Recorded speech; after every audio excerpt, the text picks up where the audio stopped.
So I was just watching the Bikram yoga documentary, and I guess one of the things that is interesting to me is that we have these assumptions about certain people and certain patches of people. So yogis should be calm, they should be honest, they should be ethical, they should be truthful.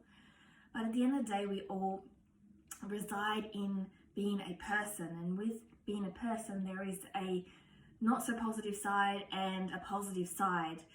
And sometimes with being a person, there can be some things that are very ego-based driven. And so even though there is wonderful things in people, they can twist and turn the stories to create a vision of many people believing them through their stories and not being able to get out of their stories.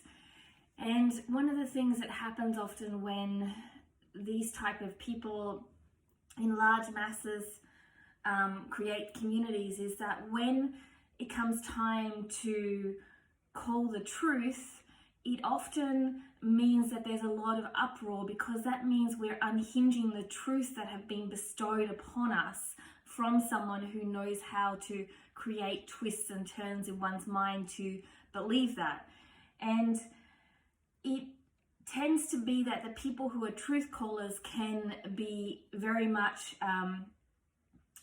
the truth can become a form of aggression to the other people, and we don't believe it. That's because our mind doesn't know the difference between what is reality and what is taught reality in our mind. So we will believe whatever we want to believe in our thought patterns, which is very important to understand.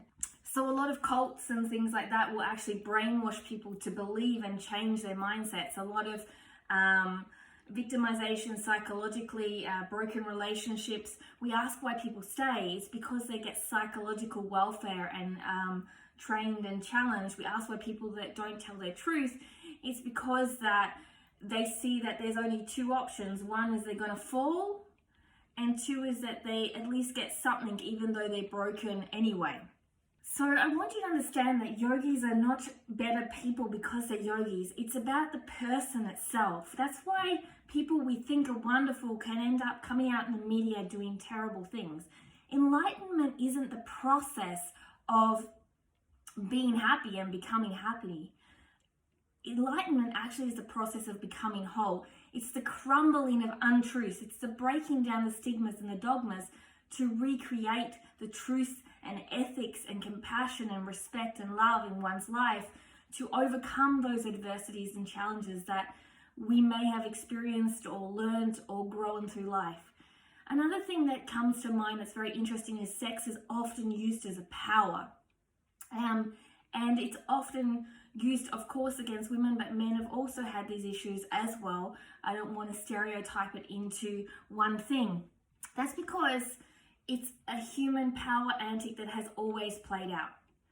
And one of the things that's often asked is, what are people wearing?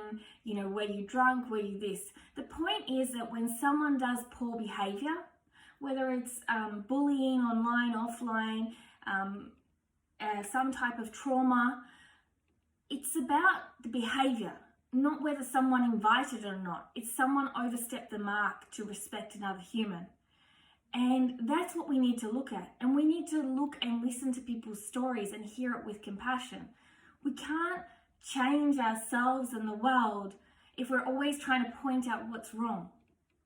However, we can change ourselves and the world when we provide compassion and space for people to be vulnerable and to tell their stories. For us to go through the enlightenment process and to break ourselves down and stop leading with untruths and dogmas and starting to see the real truth. The real truth is leading with love, compassion, kindness, and respect. The real truth is understanding that we are all people that can do right or wrong. But we are all people that also can lead with compassion, love, and respect. That doesn't mean perfect, but it does mean better chances for the future. It does mean understanding there's no person that's perfect or not perfect. There's no right and wrong. It's always a mixed feature in life. It means that we can continually expand in the process of evolving. And when we are enlightened, as we journey and discover things that are untrue or not okay, we can shatter our truth so we can become better people, so we can do better things. We can create a better planet. We can create a better person, better healing, better love, better compassion. That's what enlightenment's all about.